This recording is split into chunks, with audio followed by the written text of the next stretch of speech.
Assalamu alaikum wa rahmatullahi ta'ala wa barakatuh. ‘Yan uwa barkanku da kasancewa da ni a wannan lokaci da nake kawo muku magunguna don taimakon al'umma.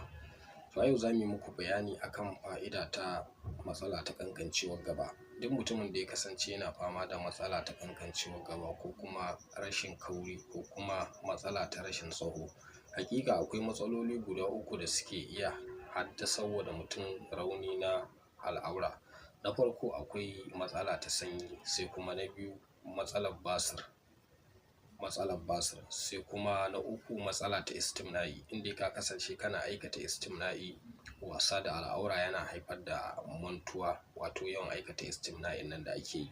Sannan kuma yana kawo rauni, yakan iya sawa idan ka zo wa iyalinka za ka ga ba ka iya wuce minti 2 minti 3 sai ka ga kana saurin inzali.